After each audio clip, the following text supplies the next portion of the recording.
Bismillahirrahmanirrahim. Assalamualaikum warahmatullahi wabarakatuh.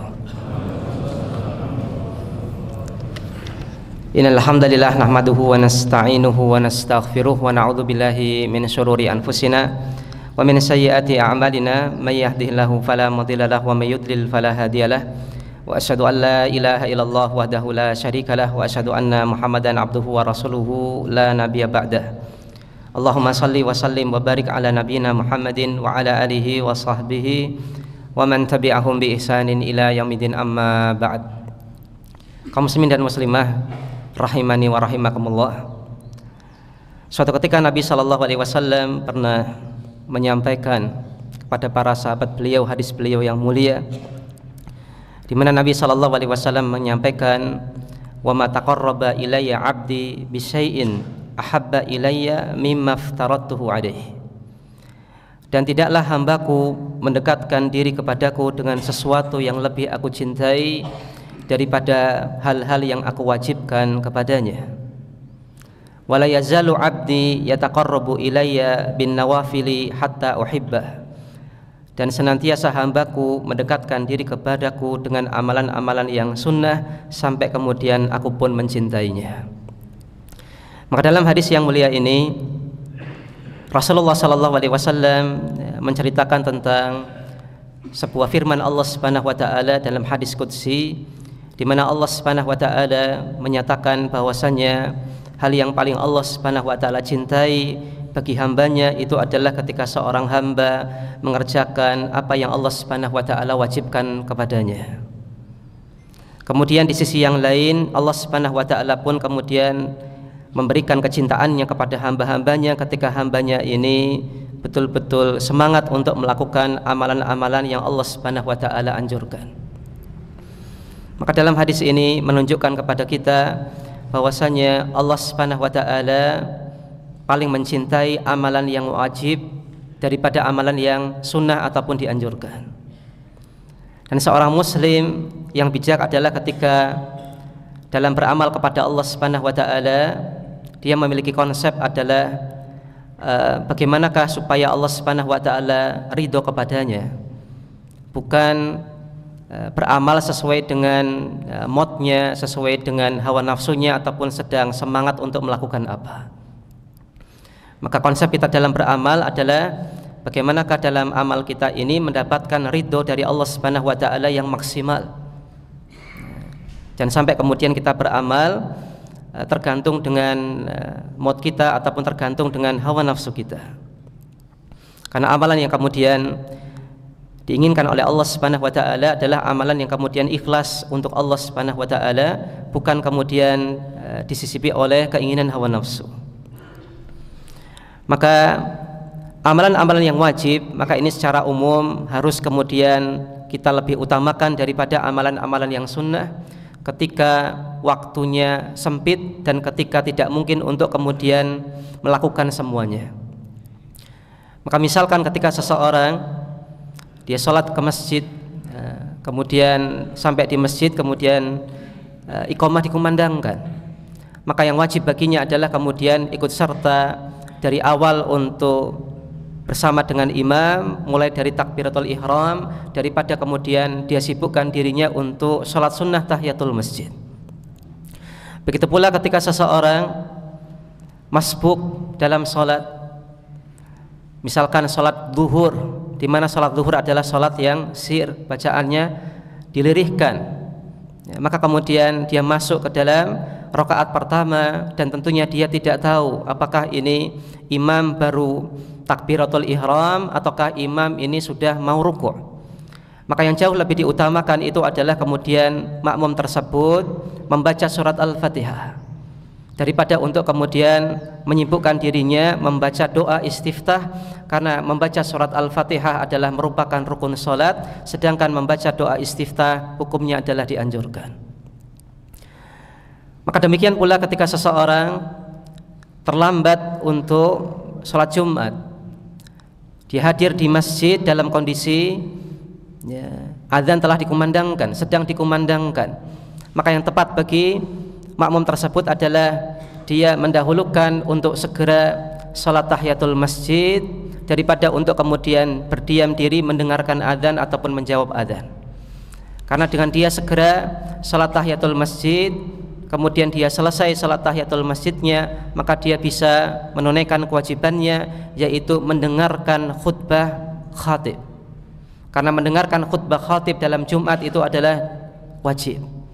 Sedangkan hukum mendengarkan adzan dan menjawab adzan itu adalah hukumnya dianjurkan. Maka yang tepat dalam masalah ini, kita harus mendahulukan mana yang wajib daripada yang dianjurkan. Begitu pula dalam masalah salat sunnah tahiyatul masjid yang dia kerjakan, maka hendaknya dia ringankan. Jangan sampai kemudian karena memperlama salat sunnah tahiyatul masjid, akhirnya dia terlambat untuk mendengarkan khutbahnya khatib. Kaum muslimin yang semoga dirahmati oleh Allah Subhanahu wa taala, maka sekiranya demikian adalah contoh-contoh sederhana dalam pengamalan prioritas dalam beribadah, di mana yang tepat dalam masalah ini adalah hendaklah kita mengetahui mana yang wajib daripada yang sunnah, dan juga lebih kita utamakan yang wajib daripada yang sunnah. Namun bukan artinya yang sunnah ini tidak penting. Yang sunnah adalah sebuah amalan yang penting, sampai kemudian Nabi SAW menyampaikan hadis qudsi dari Allah Subhanahu wa taala, di mana Allah katakan, ketika seorang hamba senantiasa melakukan amal ibadah yang nafilah, yang sunnah, bukan yang wajib, sampai kemudian Allah Subhanahu wa taala mencintai hamba tersebut. Namun yang kami maksudkan di sini adalah ketika waktu mepet, waktu terbatas, tidak mungkin untuk kemudian kita lakukan semuanya, maka yang harus didahulukan itu adalah yang wajib daripada yang sunnah. Berbeda halnya ketika waktu longgar dan waktu luang. Maka misalkan kita hadir di masjid dan waktu iqamah masih panjang, masih lama, maka sangat amat baik kemudian kita hadir di masjid, kemudian kita sholat sunnah tahiyatul masjid, kemudian mungkin kita sholat sunnah qabliyah, kita berdoa kepada Allah Subhanahu wa taala, bahkan kemudian sempat membaca Al-Qur'an ataupun berzikir kepada Allah Subhanahu wa taala, maka ini adalah kondisi yang ideal. Dan itulah yang kemudian kita harapkan untuk bisa kita lakukan dalam keseharian kita ketika kita hadir di masjid. Namun ketika waktu mepet, qadarullah, kita terlambat dan masbuk ketika sholat jamaah, maka kita bisa dengan bijak untuk mengambil sikap yang tepat dalam masalah ini, tidak kemudian kita lebih mengutamakan yang sunnah sehingga yang wajib kemudian tertelantarkan. Demikian pula Bapak dan Ibu sekalian, dalam masalah ibadah sunnah, maka sebagaimana kita ketahui ada ibadah-ibadah yang hukumnya sunnah muakkadah. Sunnah hanya saja sunnahnya jauh lebih ditekankan daripada ibadah-ibadah sunnah yang lain. Maka contohnya adalah berzikir setelah sholat. Maka berzikir setelah sholat, Nabi SAW telah mengajarkan kepada kita beberapa lafaz zikir dengan lafaz-lafaznya dan versi-versinya yang Nabi SAW baca setelah sholat wajib. Maka ini jauh lebih kita dahulukan daripada zikir-zikir yang mutlak.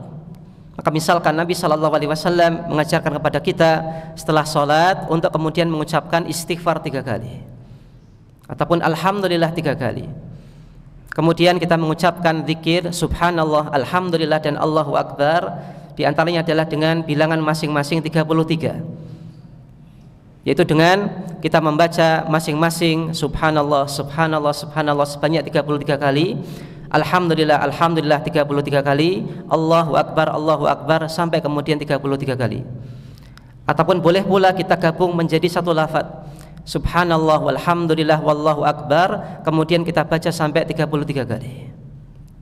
Ataupun dalam versi yang lain, yaitu dengan kita baca masing-masingnya 10 kali.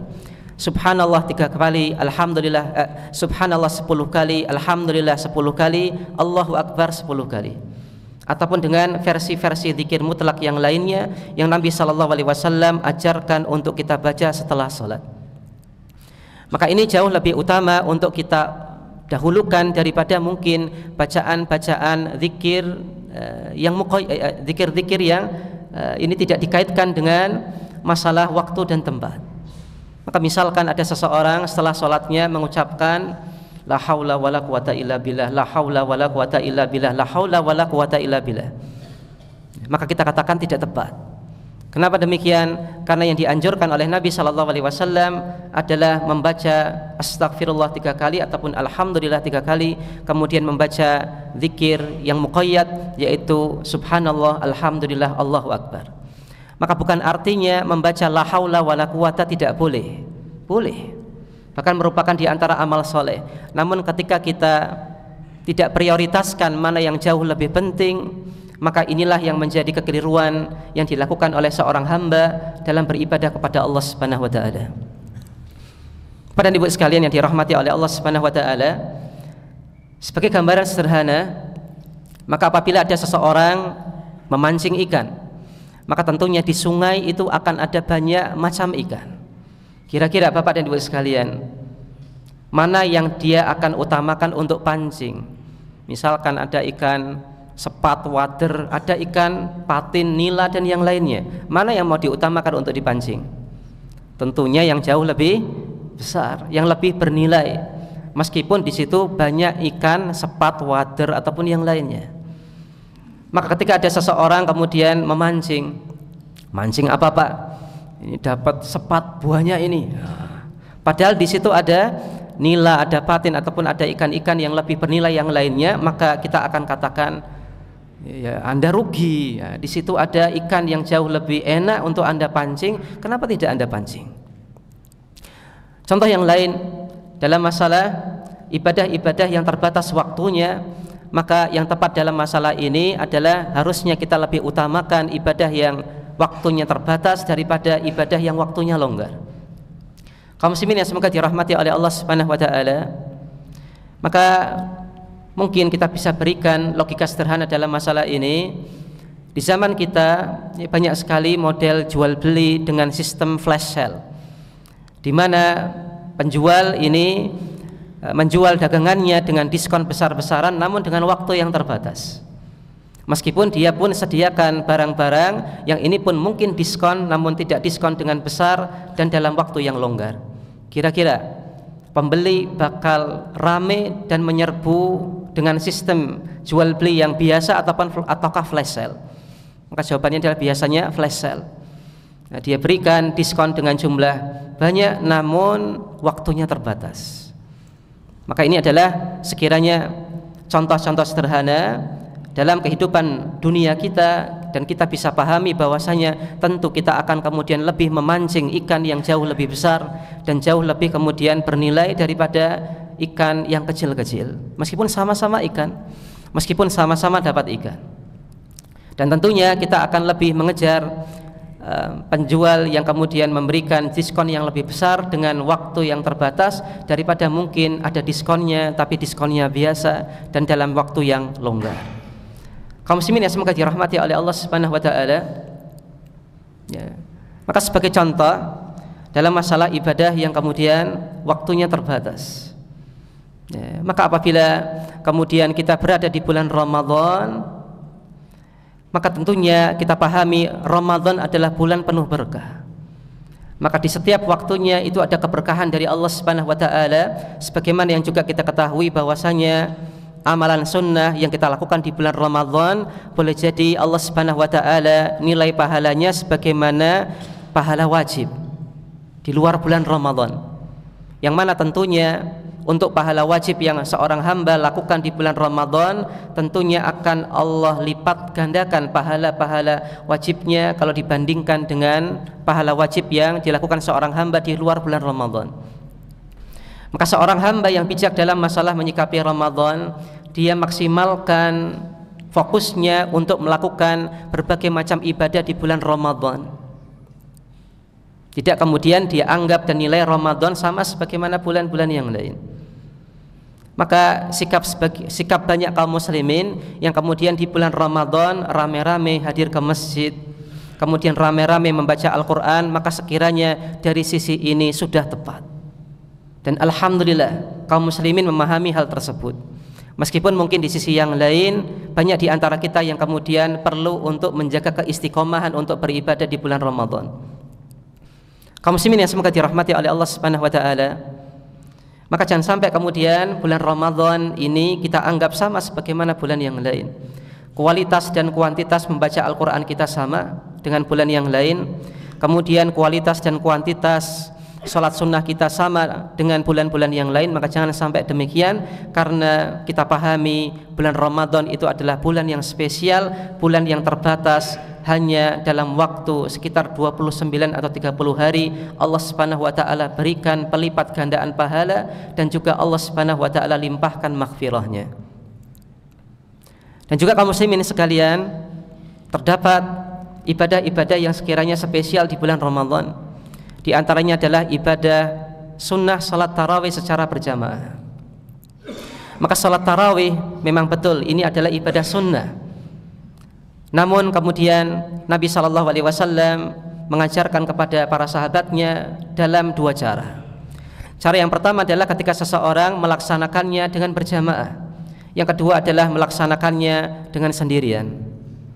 Maka pertanyaannya, mana yang lebih utama? Maka jawabannya adalah lebih utama ketika seseorang melakukan salat tarawih, meskipun ini adalah ibadah yang sunnah, namun dia lakukan secara berjamaah dan sangat amat baik. Kemudian selama full di bulan Ramadan dia lakukan salat tarawih secara berjamaah, sebagaimana yang kemudian diteladankan oleh Umar ibn Khattab radhiyallahu anhu.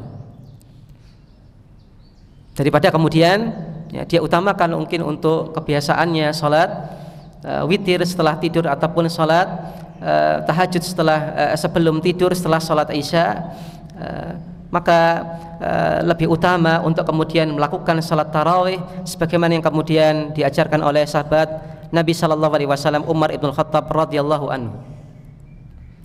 Kaum muslimin yang semoga dirahmati oleh Allah Subhanahu wa taala, begitu pula ketika seseorang menyadari dirinya masih memiliki hutang puasa Ramadan dan waktunya terbatas. Sekiranya dia masih punya hutang yang banyak puasa Ramadan dan Ramadan segera datang, maka yang wajib bagi dirinya adalah untuk kemudian fokus membayar hutang puasa bulan Ramadan daripada mengerjakan puasa sunnah, yaitu puasa Senin Kamis ataupun puasa Daud ataupun puasa-puasa sunnah yang lain. Maka ketika seseorang lebih mendahulukan yang sunnah daripada yang wajib baginya, maka meskipun yang sunnah itu adalah baik, yang wajib itu juga baik, namun ketika seseorang lebih mengutamakan yang sunnah sehingga yang wajib itu tertelantarkan, maka ini adalah di antara bentuk kekeliruan seseorang dalam beramal, yang menunjukkan bahwasanya perlu perbaikan dalam masalah skala prioritas ketika beribadah kepada Allah Subhanahu wa taala. Kaum muslimin yang semoga dirahmati oleh Allah Subhanahu wa taala, ada pula ibadah-ibadah yang sekiranya ini Allah Subhanahu wa taala kaitkan dengan tempat, sehingga Allah Subhanahu wa taala berikan limpahan pahala yang berbeda ketika satu orang melakukan ibadah ini di tempat ini dan di tempat yang lain, meskipun ibadahnya sama. Sebagai contoh, Nabi SAW menjelaskan kepada kita bahwasanya nilai melakukan sholat di Masjidil Haram, Masjid Nabawi, ini kemudian nilainya jauh lebih berbeda daripada ketika seseorang melakukan sholat selain di Masjidil Haram dan Masjid Nabawi. Artinya Bapak dan Ibu sekalian, ketika kita berada di Masjidil Haram atau Masjid Nabawi, maka hendaknya kita anggap dua tempat ini jauh lebih mulia daripada masjid-masjid yang lain. Hendaknya kita lebih semangat untuk melakukan salat sunnah ketika kita haji ataupun umrah di kedua masjid ini daripada mungkin ketika kita di tanah air melakukan ibadah sunnah di masjid-masjid selain Masjid Al-Haram dan juga Masjid Nabawi. Kaum muslimin yang semoga dirahmati oleh Allah Subhanahu wa taala, maka ibadah-ibadah sunnah maka ini pun bertingkat-tingkat status kesunahannya. Ada sunnah muakkadah, ada sunnah ghair muakkadah. Demikian pula dalam masalah ibadah wajib, ada pula yang kemudian Allah Subhanahu wa taala perbedakan pahala wajibnya, ada yang kemudian Allah Subhanahu wa taala lebih wajibkan daripada kewajiban-kewajiban yang lain. Maka sebagai contoh, Nabi SAW menyatakan bahwasanya amalan yang kemudian paling dicintai oleh Allah Subhanahu wa taala adalah as-salatu ila waqtiha atau fi waqtiha, atau kama qala sallallahu alaihi wasallam, salat di waktunya. Maka itu adalah apa yang kemudian disampaikan oleh Nabi SAW berkaitan tentang amalan yang paling dicintai oleh Allah Subhanahu wa taala, yaitu salat di waktunya. Maka tentunya kita akan pahami apa yang dimaksud dengan salat di waktunya. Jawabannya adalah salat wajib. Kenapa kita tidak maknai dengan sholat sunnah? Maka jawabannya adalah karena sholat wajib itu waktunya terbatas, sedangkan sholat sunnah secara umum waktunya jauh lebih longgar. Maka Anda bisa lakukan sholat sunnah tahiyatul masjid dan waktunya longgar. Ketika Anda datang ke masjid di waktu duha, Anda bisa lakukan sholat sunnah tahiyatul masjid. Hatta sampai kemudian Anda masuk masjid di waktu-waktu yang terlarang untuk sholat, maka kita pun boleh untuk sholat sunnah tahiyatul masjid. Maka ini berbeda dengan sholat wajib. Maka sholat wajib waktunya terbatas. Telah Allah Subhanahu wa ta'ala tetapkan awal waktu dan akhir waktunya, tidak longgar. Maka ketika seseorang lebih mengutamakan sholat sunnahnya daripada sholat wajibnya, maka tentunya ini adalah sebuah hal yang keliru dalam skala prioritas beramal kepada Allah Subhanahu wa ta'ala. Contoh yang lain Bapak dan Ibu sekalian, sebagaimana yang mungkin sering dinasihatkan oleh para khatib, para ustadz berkaitan tentang masalah sholat tarawih. Maka sholat tarawih itu adalah ibadah sunnah. Maka jangan sampai kemudian dalam hati kita jauh lebih kita muliakan, jauh lebih kita pentingkan daripada ibadah sholat isya yang wajib. Begitu pula membaca Al-Quran itu adalah amalan yang begitu Nabi SAW anjurkan di dalam bulan Ramadan. Namun jangan sampai ketika kita membaca Al-Quran sampai kemudian mengejar khatam dalam satu bulan Ramadan ini, dan begadangan membaca Al-Quran menyebabkan kita telat sholat subuh. Karena sholat subuh tentunya jauh lebih mulia di sisi Allah Subhanahu wa ta'ala daripada membaca Al-Quran yang hukumnya sunnah. Kaum muslimin yang semoga dirahmati oleh Allah Subhanahu wa ta'ala, hal ini adalah sebagaimana yang dikatakan dan disampaikan oleh Imam Ibnul Jauzi dalam kitab beliau Talbis Iblis, tipu daya iblis kepada manusia. Maka di antara bentuk tipu daya iblis kepada manusia adalah dengan dia sibukkan manusia melakukan hal-hal yang kurang utama daripada hal-hal yang lebih utama. Maka ada orang yang kemudian jauh mencintai sholat duha daripada sholat wajib. Ada orang yang jauh lebih mencintai sholat tahajud daripada sholat subuh, sehingga dia begadangan sholat tahajud, akhirnya sholat subuhnya terlambat. Begitu pula ada orang yang dia sangat amat mencintai hal yang mubah sehingga terlalaikan dari hal-hal yang sunnah.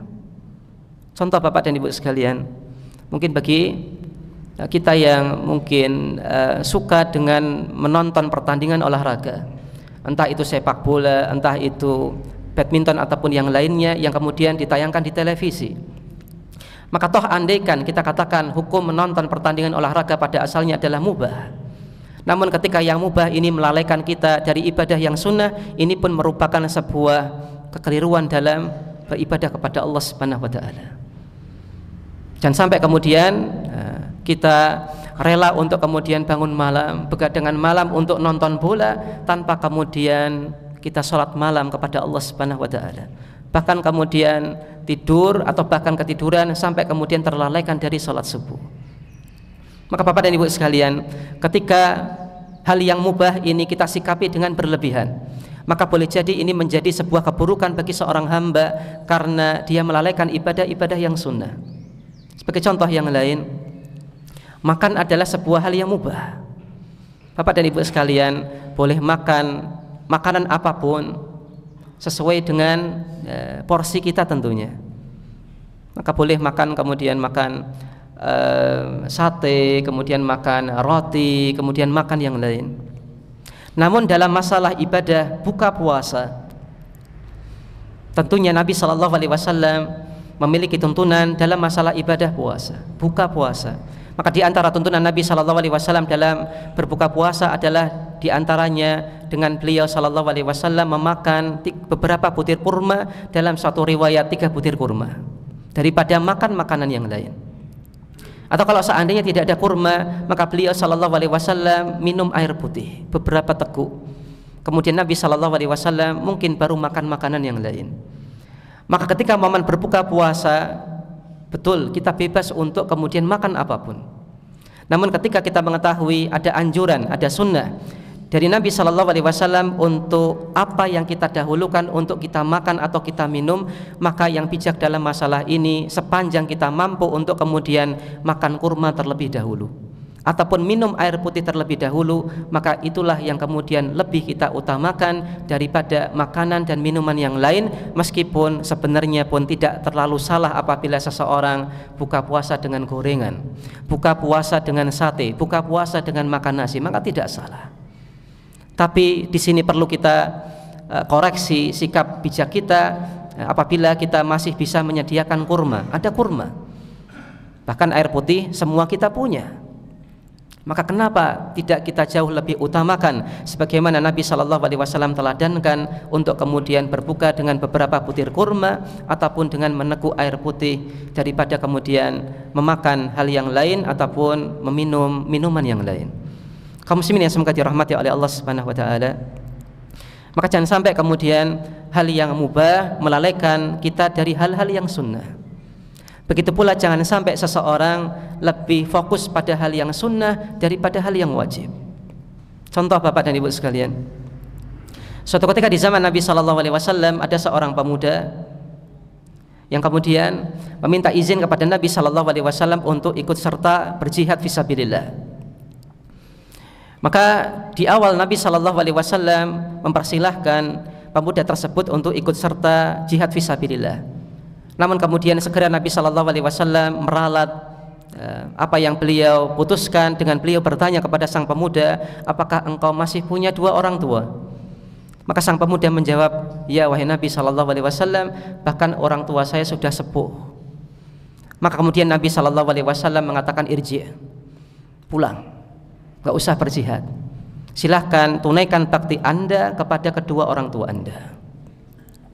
Maka Nabi Shallallahu Alaihi Wasallam melarang pemuda tadi untuk ikut berjihad fisabilillah, dan Nabi perintahkan kepada anak tadi untuk berbakti kepada kedua orang tuanya. Kenapa kok sampai kemudian demikian kaum muslimin dan muslimah yang dirahmati oleh Allah Subhanahu Wa Taala? Karena Nabi Shallallahu Alaihi Wasallam diantaranya adalah menilai karena jihad di waktu tersebut telah terpenuhi kebutuhannya, pasukannya sudah cukup. Maka ketika pasukan yang dibutuhkan untuk jihad fisabilillah ini telah tercukupi, maka keikutsertaan kaum muslimin yang lain untuk ikut jihad fisabilillah ini hukumnya sunnah.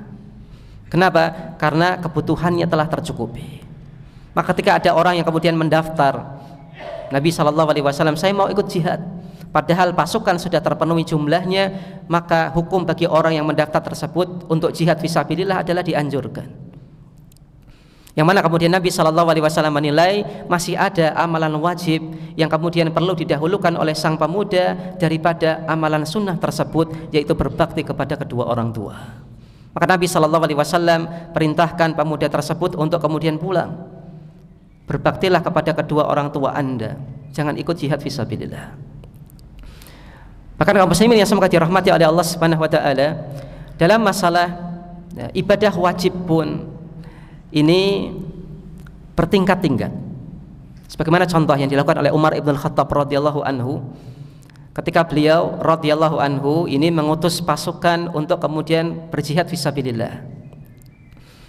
Maka di satu sisi kebutuhan jihad itu diperlukan ketika itu, maka hukum jihad adalah wajib ketika itu. Namun tentunya bagi laki-laki yang dia memiliki keluarga, memiliki istri, memiliki anak-anak, maka dia pun punya kewajiban yang harus dia tunaikan kepada anggota keluarganya. Maka Umar ibn Khattab bertanya kepada para sahabat yang lain, berapa lama istri itu sabar ditinggal suaminya untuk melakukan kewajiban jihad fisabilillah untuk berjaga-jaga di perbatasan? Maka ada saran dari sebagian sahabat, setidaknya mungkin 1 bulan wahai Umar, atau bilangan waktu yang lain. Maka kemudian Umar mengatakan, selama 1 bulan pulang. Bagi yang berjaga-jaga di perbatasan, ketika sudah berjaga di perbatasan dalam waktu kurang lebih 1 bulan ataupun kurang atau lebih dari itu, dia harus pulang, ganti shift, digantikan oleh penjaga yang lain. Kenapa demikian? Karena ada suatu kewajiban yang dia harus penuhi kepada istrinya, kepada keluarganya. Kaum muslimin yang semoga dirahmati oleh Allah Subhanahu Wa Taala, Maka mari kita lihat yang menjadi kebijakan Umar dalam masalah ini. Umar tidak biarkan pasukan kaum muslimin yang kemudian memiliki istri, memiliki keluarga untuk kemudian senantiasa berjaga-jaga di perbatasan.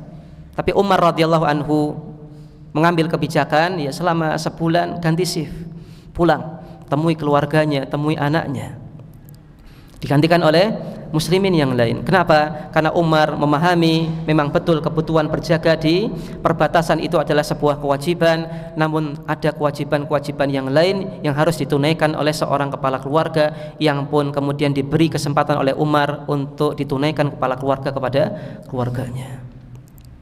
Kaum muslimin yang semoga dirahmati oleh Allah Subhanahu wa taala, sekiranya dengan kita mengetahui mana ibadah yang hukumnya wajib, mana ibadah yang hukumnya sunnah, dan juga dengan kita mengetahui dalam setiap ibadah yang sunnah ini pun bertingkat-tingkat, dalam setiap ibadah yang wajib ini pun bertingkat-tingkat kewajibannya, maka kita akan bisa lebih bijak untuk beramal dan mendahulukan mana amalan yang lebih penting daripada amalan yang mungkin kurang utama, sehingga kita bisa mendapatkan pahala yang jauh lebih besar di sisi Allah Subhanahu wa taala, dan tidak rugi untuk kemudian mendapatkan pahala dengan yang tidak besar.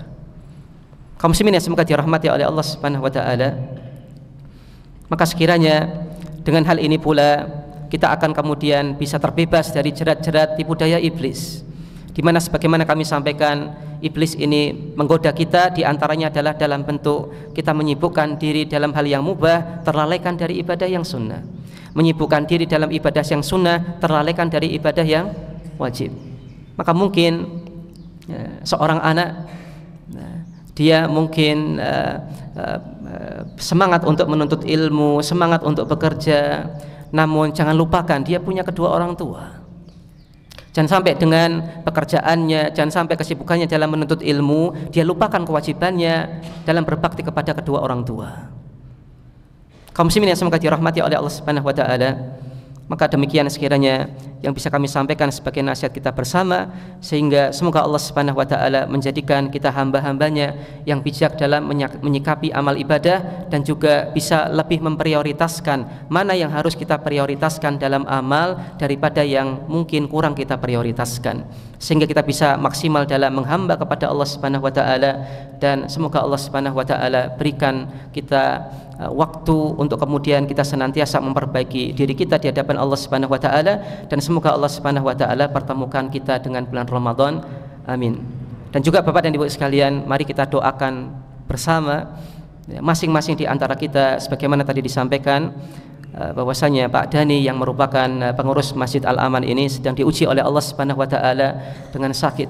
Maka semoga Allah Subhanahu wa taala berikan kesembuhan yang segera kepada beliau, dan juga berikan kesembuhan yang tidak meninggalkan sakit sedikit pun kepada beliau, dan semoga Allah Subhanahu wa taala ganti sakit beliau dengan pahala di sisi Allah Subhanahu wa taala, dan semoga Allah Subhanahu wa taala limpahkan kesabaran, keberkahan, dan juga pahala kepada beliau, dan juga kepada keluarga beliau, dan juga kepada kita semuanya tentunya. Amin. Wassallallahu ala nabiyina Muhammadin wa ala alihi wa sahbihi wasallam. Subhanakallahumma wa bihamdika asyhadu an la ilaha illa anta astaghfiruka wa atubu ilaik. Wassalamualaikum warahmatullahi wabarakatuh.